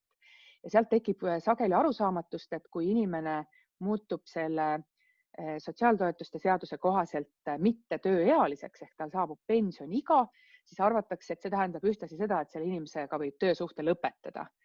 Et see tegelikult niimoodi ei ole, et see sotsiaaltoetuste seadus ikkagi reguleerib ainult riigi poolt makstavaid toetusi ja selle seaduse mõte on selles, et kui inimene on tööealine, siis talle makstakse puudetoetust ja kui ta muutub tema isikukoodi kohaselt muutub ta siis mitte tööealiseks, on äärmiselt ebaõnnestunud termin, aga muutub pensioniealiseks, et siis talle makstakse pensioni. Et see on tegelikult ju see ainus vahe ja see ei puuduta töösuhet. Et töösuhe on ikkagi töölepingu seaduse järgi, mis viitab siis võrdse kohtlemise seadusele. Ehk niisugune enesekontrolli küsimus on selle kohta siis, et kelle järgi on see normatiiv seatud, et see rahaautomaadi näide oli väga hea, et seal oli normiks seatud 190 sentimeetri pikkune inimene ja kõik, kes olid lühemad, olid seal hädas. Et alati tasub siis mõelda, et kelle järgi on selle ühe või teise teenuse, mida ka klientidele pakutakse või ka töökohal, kelle järgi on see norm seatud. Ja kas isikukoodi 3 esimest numbrit midagigi mõjutavad meie suhtumises, et siin Maxima esindaja mitu korda rõhutas, et see absoluutselt mitte midagi ei mõjuta, need isikukoodi 3 esimest numbrit.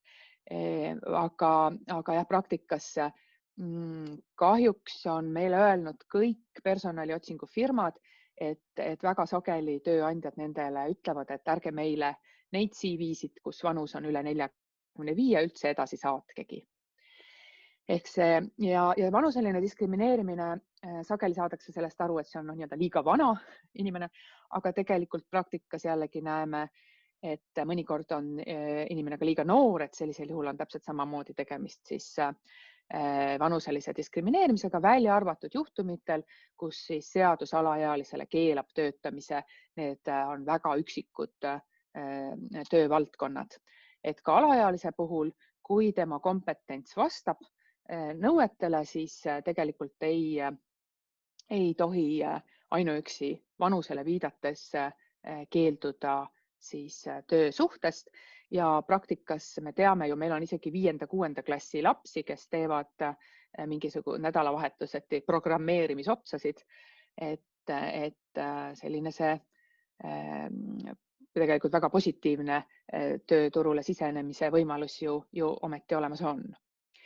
Ja kui inimene siis erineb sellest nii-öelda normist, mis siis ühel või teisel moel paigas on, siis võib ta vajada kohandusi.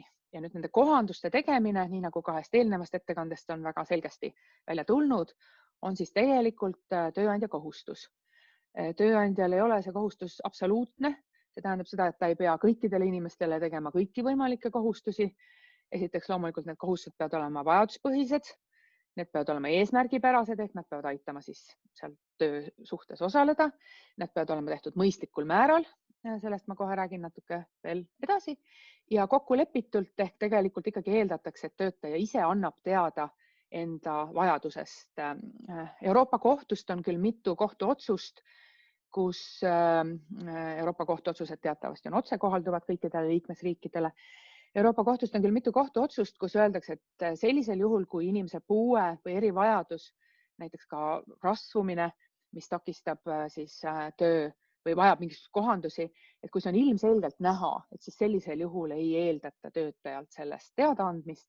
Aga Eestis me üldiselt ikkagi pigem reklaamime ja tutvustame seda, et töötaja peaks mõistlikul määral sellest oma vajadusest siis teada andma.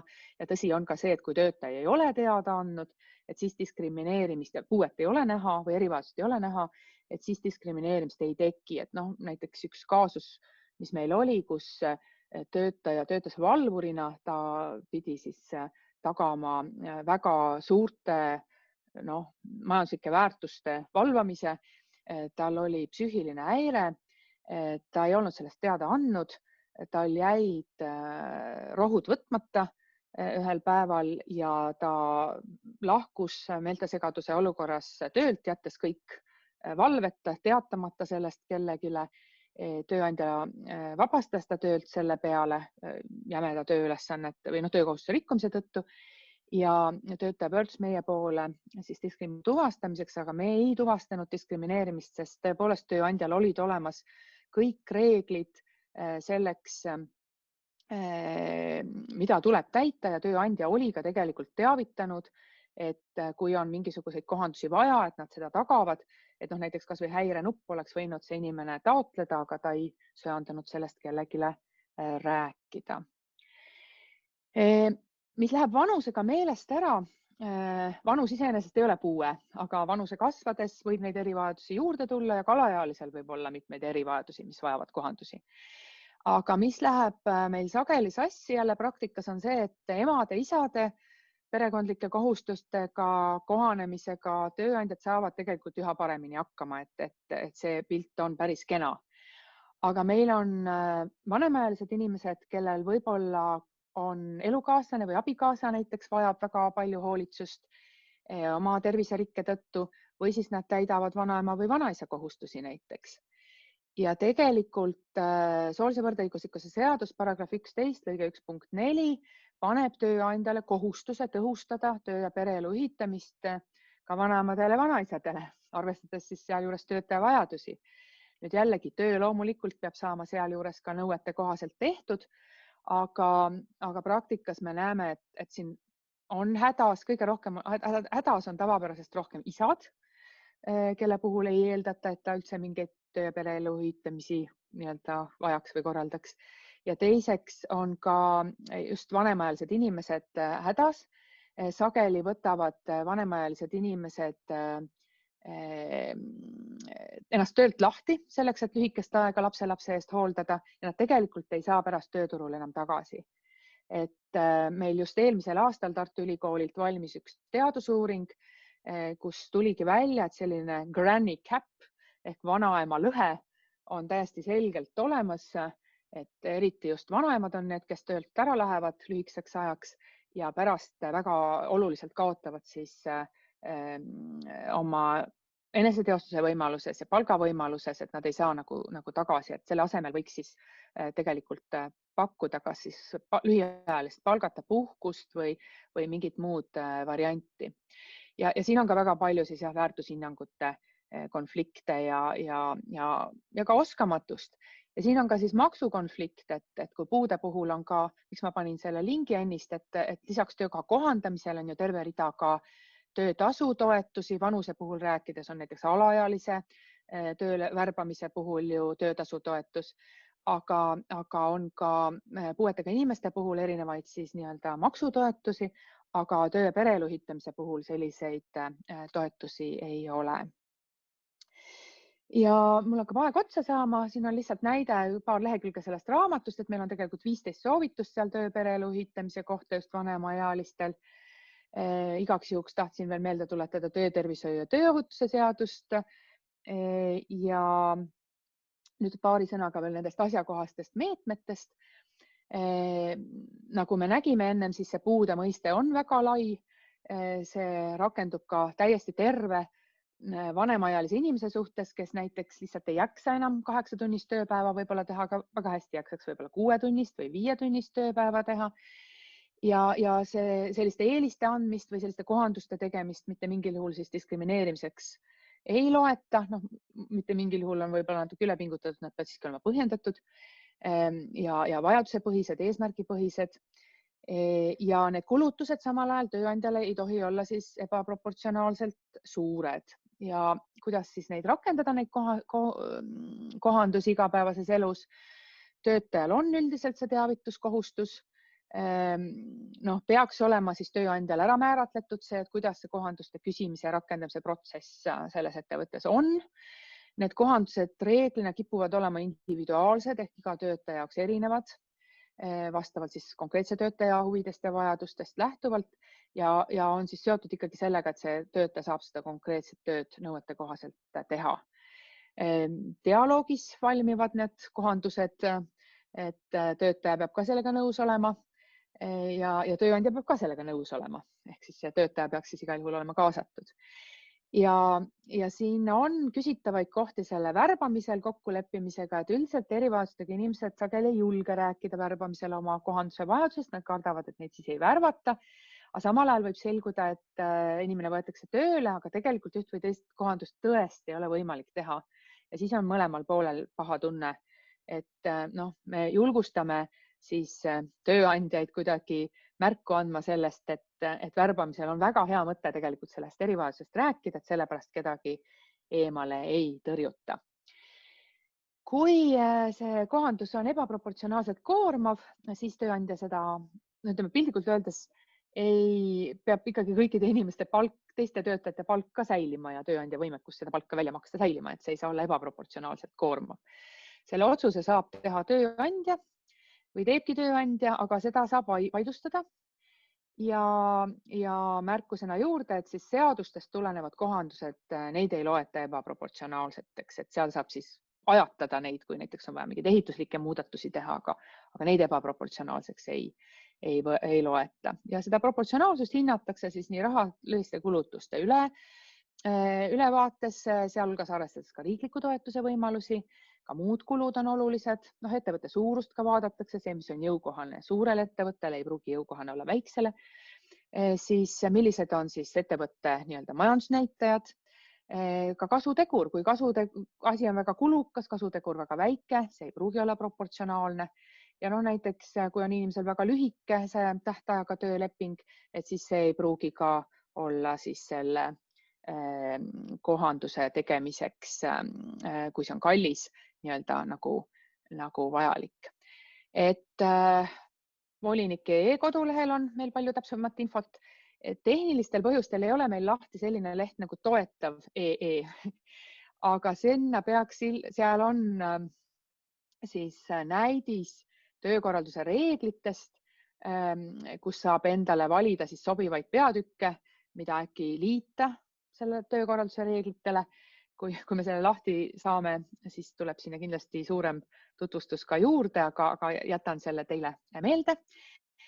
Seda vanuselise diskrimineerimise raamatut, see on praegu trükitud, ta on üsna suur, nagu te siin pildi pealt näete. Ma võtan selle slideshare'i maha, ma saan paremini näidata. Et kas läks maha see share või? Läks maha. Ja, nii, et selle raamatu formaat on tehtud hästi suur. Selle kujundamisel me oleme arvestanud teadaolevaid siis reegleid vanemaealiste inimeste teksti lugemisele. Siin on küllalt palju tühja ruumi, suur kiri, hästi kontrastne. Ja see on siis läinud kõikidele sotsiaalkeskustele, omavalitsustele, sotsiaaltöötajatele, perearstidele, juuksuritele, et kus inimesed istuvad, ootavad, saavad lehitseda seda raamatukogud niikuinii. Aga siis eksklusiivselt Kärt on saatnud teile laiali ühe lehe, kus saab seda tegelikult tellida. Ühe e-maili aadressiga saab tellida 3 tükki, nii et kui te teate veel kedagi, kellel võiks seda väga vaja minna, siis saab talle ka tellida. See on nii suur, et kuller viib selle kohale, see postkasti ei mahu ja palume varuda kannatlikkust, sellepärast et meil on tegelikult kõik otsas. Teine trükk on trükikoja poole teel, et seda trükitakse üksjagu juurde, sest see nõudlus on osutunud väga suureks, aga tehke need tellimused ära ja need saadame. Ja tõepoolest, et 22 aastat aritmeetilise keskmisena on meil viimaste aastakümnetega keskmine eluiga tõusnud, nii et arusaadavalt see mingeid muudatusi teeb. Ehk 70 on sõna otseses mõttes uus 48. Nii, aga minu poolt siis kõik ja meil on veel trükkiseid, et kirjad lapsevanemale veel ka, et kui keegi soovib, siis lapsevanemate õigustest näiteks on eesti ja vene keeles. See ise oled vana tuleb ka varsti vene keeles välja. Nii, nüüd on meil kõik. See ise oled vana on veebis ka sirvitav? Ja just, et see viimasel slaidil oli see veebiaadress ka üleval, et kus saab selle e-raamatuna alla laadida. Ja vaegnägijatele seda ka juba loetakse sisse. Suurepärane. Nii et tuleb ka helifailina. Ja, aga mina võtsin siit kaasa just selle võrdse kohtlemise definitsiooni tegelikult. Ma arvan, see jällegi on midagi, mis on hoiak või mõtteviis, et kuidas ma enda jaoks defineerin võrdset kohtlemist. Just see sama, et kas ma panen kõigile ühesuguse kasti alla või ma kohandan. Et see oli minu jaoks ikka väga, väga hea mõte. Ja kokkuvõtteks, ma arvan, selle seminari kokkuvõtteks meeldis mulle sinu lause, et iga päev natukene paremini. Et ma arvan, et tänasel seminaril osalejad on ka kindlasti inspiratsiooni sellest saanud ja oskavad mõelda, kuidas tööandjate vaates iga päev natukene paremini midagi teha. Ja slaidid me saadame kõigile neile, kes registreerides panid oma e-posti aadressi. Kui nüüd keegi jättis e-posti aadressi panemata või sai lingi ilma registreerimata, siis lisage oma aadress kiirelt chati ja me saadame teile slaidid ja tagasiside lehe. Ja siis, mis veel teadmiseks, Pare korraldab veel selliseid tööandjaühisuse üritusi. Järgmine on meil plaanis märtsis-aprillis ja teemaks saab olema vaimse tervise teema. Tööandjad on üha rohkem toonud välja, et see on nende jaoks aktuaalne ja kuidas toetada inimesi vaimse tervise teemadel. Ja Pares muidu me toimetame igapäevaselt ka ja meil on selliseid seminari ja võrgustiku üritusi. Näiteks järgmisel nädalal 20. on üks-ühele vestlustest üks klubi, kus jagatakse kogemuslugu, kuidas edukalt viia läbi üks-ühele vestluseid. Ja 21. tuleb Terviseamet meile rääkima, kuidas selgitada töötajatele isolatsiooni või karantiini jäämist ja sellega seotud nõudeid. Et tundub, et see on laialdane probleem, et isolatsioonist ei peeta kinni. Aga mina tänan kõiki osalejaid, tänan kõiki esinejad. Esinejatele me saadame märkmiku, kus ka siis seminaridel osaledes või mis iganes tarku mõtteid kirja panna ja kohtume siis jälle. Aitäh teile!